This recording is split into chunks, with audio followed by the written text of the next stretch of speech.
Hello, great people. Thank you very much for tuning once again today. I do take this opportunity to wish you well and welcome you back to our channel today.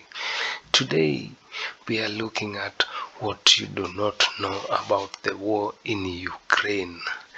This friend of mine is explaining this to us, and let us just stay tuned and see what he has to say about this war in Ukraine.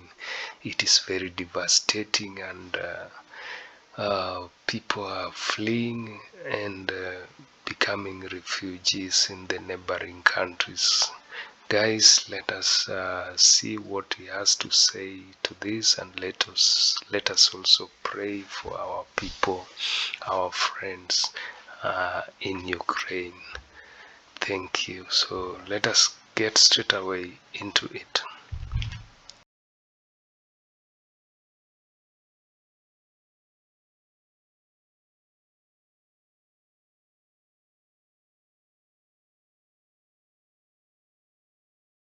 My phone rang at 7:30 in the morning on the 24th of February. The dialer was my American friend from my high school days in the US. He was the last person I expected to call, especially at 7:30 in the morning.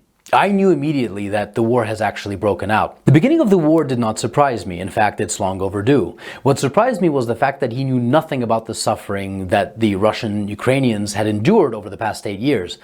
Let me get something straight. NATO promised that they wouldn't move an inch to the east. That was a lie. And now we are surrounded by an aggressive military alliance. NATO gladly bombed Yugoslavia under the pretenses of potential genocide.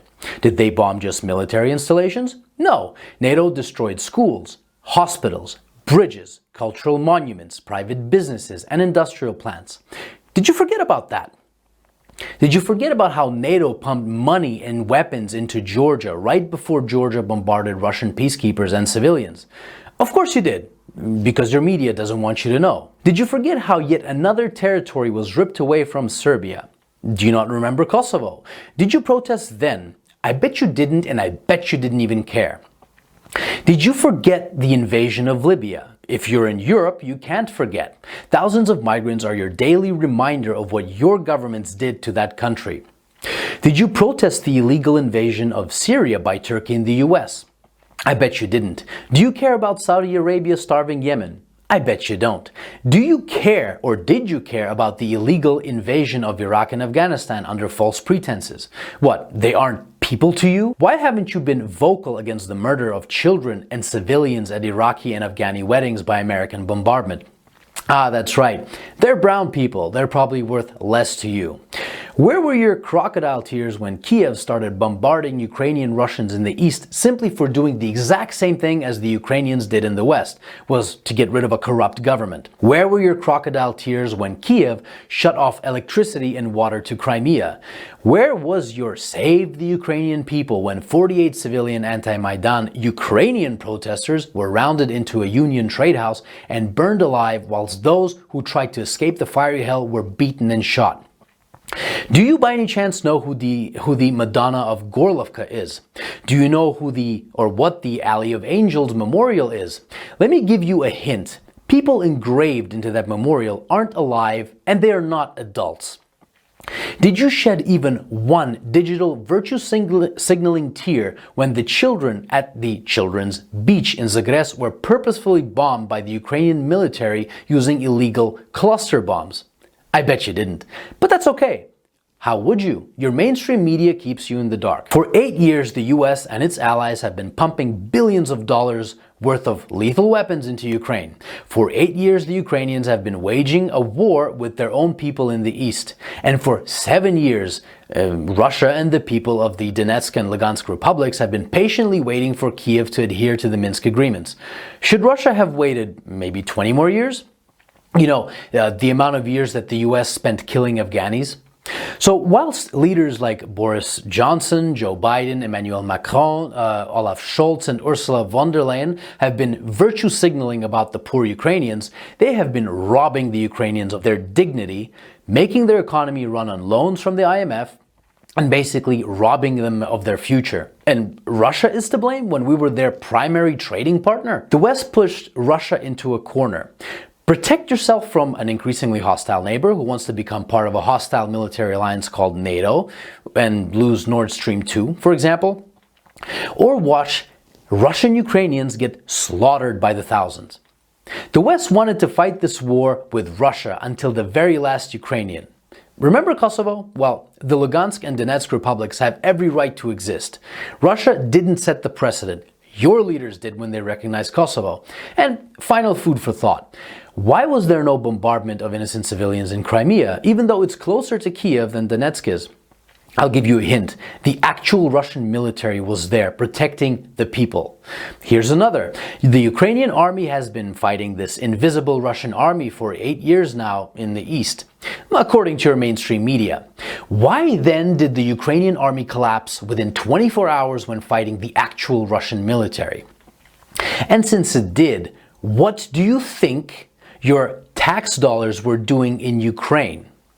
That's right. Your tax dollars were used by Ukrainians in the West to kill Ukrainians in the East, and you didn't give a flying fuck about it.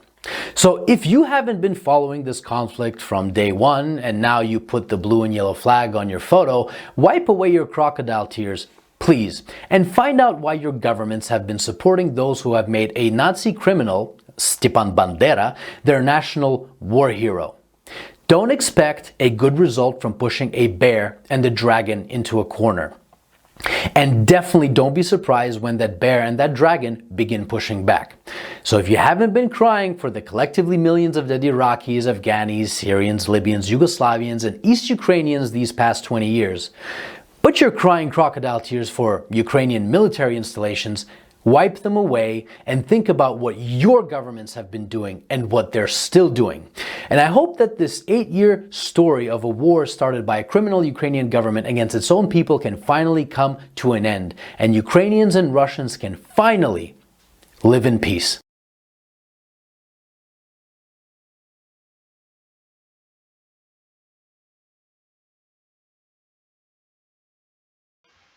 Okay, this is new to me. Thank you, my brother, for speaking, and I would urge every other person that we need a peaceful world. We do not need to bombard each other. We are brothers and sisters. Why should we fight? What do we gain with fighting? If I kill my neighbor, what would I gain over it? If I starve my neighbor from food, what would I gain over it? Let us be a peaceful world. Let us protect each other, and let us give each other food so that we can live to see the future generations that we aspire for, and also to have a peaceful world. That is what I can say about it. And guys, if today is your first time tuning, I do say thank you. Please press that subscription button and also the notification bell so that in future you will be able to get this great content. See you again next time. Bye bye. Let's remain peaceful.